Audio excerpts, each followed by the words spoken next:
Hey everyone. Okay, so in this segment, I'm going to talk about Disney parks overusing franchises. Now, this has been a subject of a lot of debate on Twitter, online.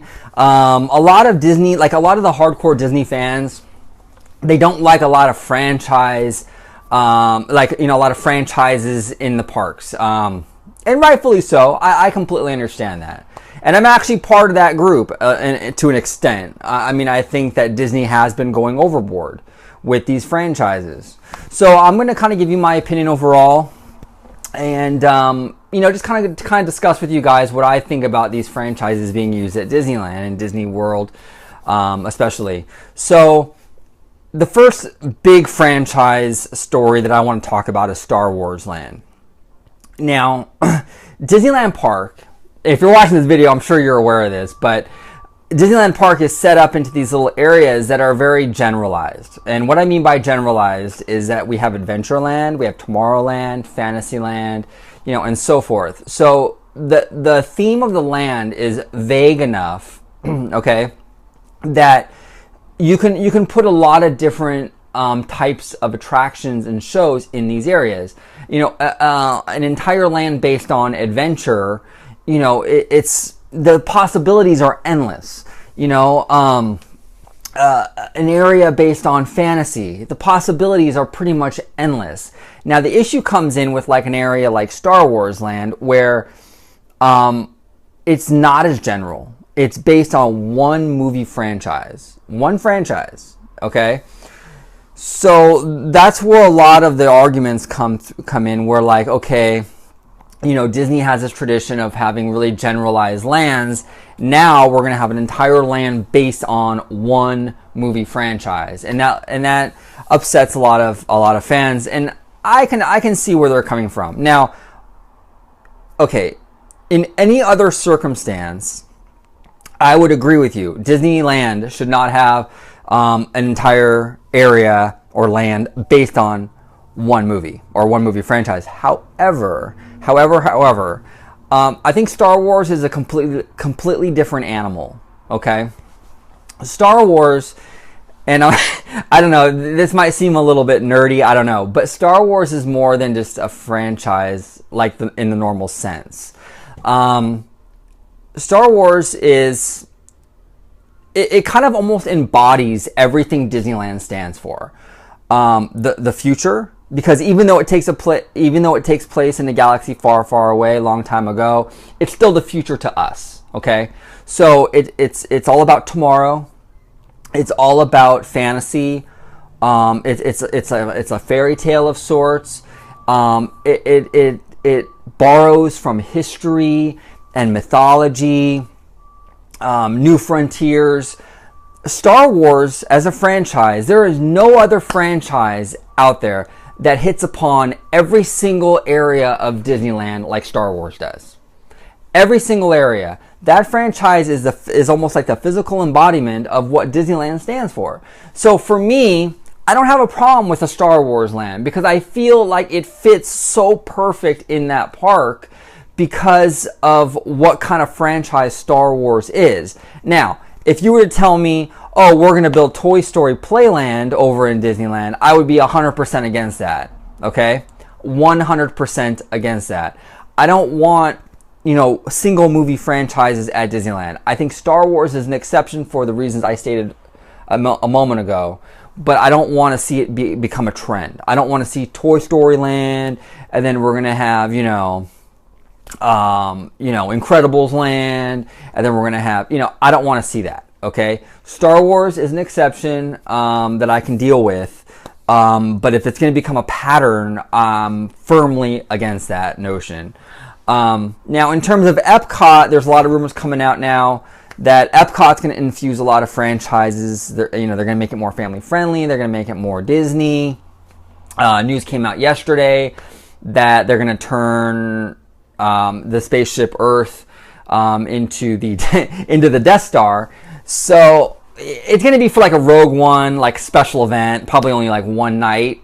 But I feel like it's sort of indicative. It's a symptom of other issues at Epcot. A lot of people had problems with Frozen going into the World Showcase. There's rumors that Ratatouille will go into the World Showcase. You know, this is probably just the beginning. In terms of Epcot, they really have to be careful. I don't mind them sprinkling in some of these franchises, but don't go overboard. That park wasn't built for that. It wasn't built for franchises. It was supposed to be more of a realistic portrayal of science, of the world, you know, and I feel like if you start like just dumping every franchise from Marvel and Lucasfilm and Pixar into Epcot, you're really going to destroy what that park was originally intended to be. You know, I'm not a hardliner on it. You know, I'm not saying that they shouldn't have any franchises, but they should really be careful. They should really they should really, I mean, it's hard, you know, I understand, but they really have to be careful as to what they do with Epcot. I really don't want to see it become basically Disney's Hollywood Studios where everything is a franchise, okay? That would be really depressing. So as a company, just to kind of wrap this up a little bit, as a company, I do think Disney is focusing a little too much on franchises. I understand that there's less risk involved with having a franchise that already has like an established base. You know, obviously something like Star Wars or Marvel, you know, you already have a built-in fan base. So when you build an attraction or an entire land around that franchise, it's like, you know, guaranteed money. As opposed to something like Mystic Manor. If you built Mystic Manor over here at Disneyland or over here at California Adventure, people like me and you would love it. I mean, it's an amazing attraction. But are the masses going to go see that? Are they going to go see that like they would Star Wars Land? I don't think so. I'm just being completely real here. I don't think they would. It's not going to be the draw that a big franchise would have. And that's why Disney does it. Because they can spend, you know, millions and millions of dollars on an area like Star Wars Land and feel comfortable doing so because they know they're going to get their money back. Okay, and then some. Whereas as an original attraction like a Mystic Manor, it's really rolling the dice. You just don't know. So from a fanboy perspective, believe me, I'm with you guys. I would love to see more original attractions being built. I would love to see Imagineering start creating some of their own stories and whatnot. Unfortunately, this is the world we live in. Okay, we live in a very franchise-heavy environment where that's what sells, and that's what's going to make the money, and that's what, you know, allows Disney to spend a lot of money on these areas, knowing they'll make their money back. It's kind of like it's a necessary evil of sorts. But I just really wish. From a fan perspective, I really wish that Disney would kind of cool it on the franchises and give us a few original attractions. I think that would be really, really cool. And it seems like in Disney's defense, it seems like they do that at the international parks a lot more. I don't know why they're so much more hesitant over here. Maybe they feel American audiences won't appreciate it like the international parks do. I don't really know, but I wish that we would get some of those original attractions over here as well. It'd be really cool. Anyway, thank you guys so much for watching. I really do appreciate it. If you like my video, please subscribe and leave a comment below. Let me know what you think about Disney overusing franchises.